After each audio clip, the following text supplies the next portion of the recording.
You prayed for change, but God gave you silence. You begged for answers, but heaven seemed to close its ears. You cried out for relief, and the echo of your own voice was all that returned. In those moments, when your heart feels abandoned and your faith feels fragile, you might wonder if you've done something wrong, if maybe there are habits in your life that have created distance between you and the divine, if perhaps your actions have stirred something in heaven that feels like anger. But what if I told you that recognizing these patterns isn't about condemnation? What if understanding what grieves the heart of God is actually the first step toward the deepest healing you've ever experienced? Because sometimes the very things we think are protecting us are actually preventing the breakthrough we've been praying for. Tonight, we're going to explore 5 habits that create distance between your soul and your Creator. Not to shame you, but to set you free. Not to condemn you, but to bring you closer to the peace you've been seeking. Because when we understand what separates us, we can finally understand what connects us. The first habit that creates distance is when we allow anger to take root and grow wild in our hearts. Not the momentary flash of frustration that comes and goes like a summer storm, but the kind of anger that settles in like winter. The kind that builds walls instead of bridges.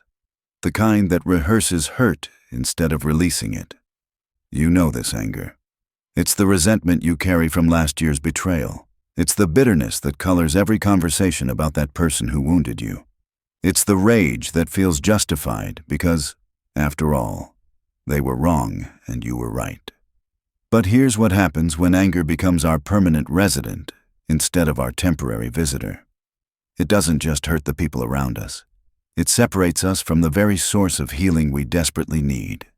Think of Cain, walking in the fields with murder in his heart before it ever reached his hands. His anger began with comparison, grew through pride, and ended in tragedy. Not because God didn't warn him, but because he chose to feed the fury instead of finding the peace that was always within reach. That same progression happens in our hearts when we nurture anger instead of releasing it. We rehearse the offense until it becomes our identity.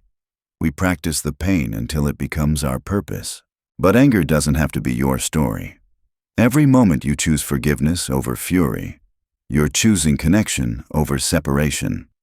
Every time you release the right to be right, you're creating space for something greater to grow in your heart. The second habit that creates distance is pride that masquerades as self-protection. This isn't the healthy confidence that comes from knowing your worth. This is the defensive wall that keeps everyone at arm's length, including heaven itself.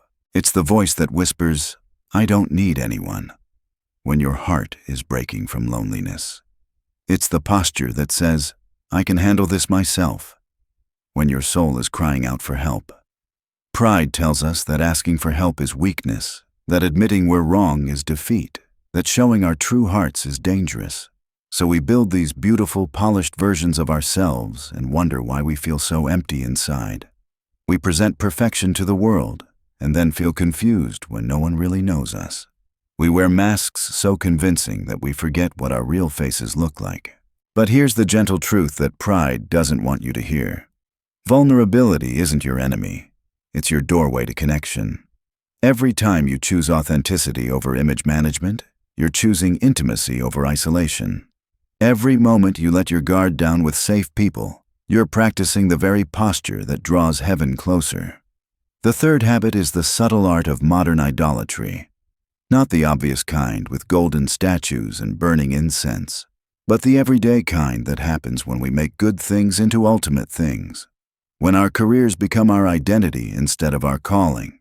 When our relationships become our salvation instead of our blessing. When our dreams become our gods instead of our gifts.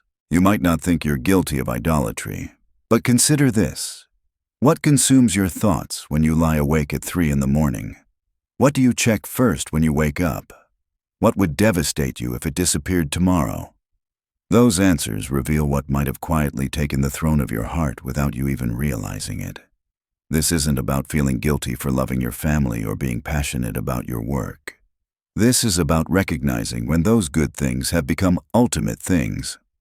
When we find ourselves anxious, controlling, or desperate about anything other than our connection to the divine, We might be dealing with an idol we didn't know we had built. The beautiful truth is that when we put first things first, everything else finds its proper place. When heaven holds the highest seat in our hearts, our relationships become healthier, our work becomes more fulfilling, and our dreams become more aligned with divine purpose. The fourth habit that creates distance is the comparison trap that steals our peace and poisons our praise. It's the voice that whispers, "Why does everyone else seem blessed while you're still waiting?" It's the scrolling through social media that leaves you feeling less than instead of grateful for what is. It's the measuring your behind the scenes against everyone else's highlight reel. Comparison is the thief of contentment, but it's also the killer of intimacy with heaven. When we're constantly looking sideways at other people's lives, we miss the unique story being written in our own. When we're focused on what we lack, we become blind to what we've been given. But the deepest wound of comparison isn't what it does to our relationships with others. It's what it does to our relationship with the divine. When we're constantly measuring our journey against someone else's timeline, we miss the sacred lessons hidden in our own season. We become so focused on why their prayers seem answered while ours echo in silence that we forget to listen for the whispers of wisdom meant specifically for us. Every time you choose gratitude over comparison, you're choosing intimacy over isolation.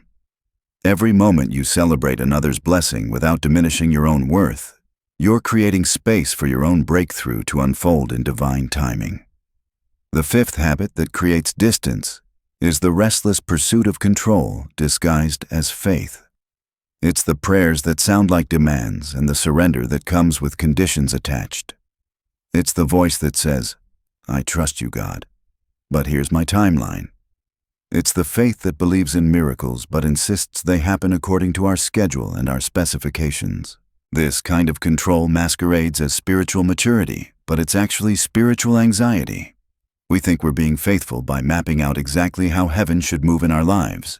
We create detailed plans and then wonder why peace feels so elusive when things don't unfold according to our expectations. We hold our dreams so tightly that we squeeze the life out of them before they have a chance to breathe. But here's the gentle invitation that control doesn't want you to accept. True faith isn't about knowing the outcome. It's about trusting the author. Every time you choose surrender over strategy, you're choosing connection over control. Every moment you release your grip on how things should happen, you create space for something better than you could have orchestrated to unfold. Maybe that's why your prayers have felt unanswered lately. Not because heaven isn't listening, but because the divine response doesn't match your expected timeline. Maybe the silence isn't rejection, but redirection toward something more beautiful than what you originally requested. Think about it this way. If you could see the full story of your life like reading the final pages of a book, would you still worry about the chapter you're in right now? If you knew that every delay was actually divine alignment, every closed door was protection, and every unanswered prayer was being answered in a way you couldn't yet comprehend, would you hold your plans a little more loosely? These 5 habits don't define you, but recognizing them can transform you. The anger that felt justified, the pride that felt protective, the idols that felt necessary, the comparison that felt natural, and the control that felt faithful. Each one was a wall you built thinking it would keep you safe, not realizing it was keeping heaven at a distance. But here's the beautiful truth about divine love. It doesn't abandon you because of your patterns. It meets you in them. Every moment you choose to release anger instead of rehearsing it, you're choosing connection. Every time you let your guard down instead of building it higher, you're creating space for intimacy. Every day you put first things first instead of making good things ultimate. You're aligning your heart with heaven's rhythm. The silence you thought meant absence was actually presence waiting patiently for you to clear the noise. The delay you interpreted as rejection was redirection towards something more beautiful than you originally imagined. The unanswered prayers weren't ignored. They were being answered in ways that required you to grow into the person who could receive what was always meant for you. Tonight, as you close your eyes, remember this. You're not too broken for divine love. You're not too proud for divine grace. You're not too controlling for divine peace. You're simply human, learning to walk closer to the heart that never stopped beating for you. If this message reached you at the right time, take it as a quiet sign. Your waiting isn't wasted. You're being prepared for something sacred. Write Amen in the comments if you receive this message with faith. And subscribe for more reflections like this. Let's keep walking this path of peace and purpose together.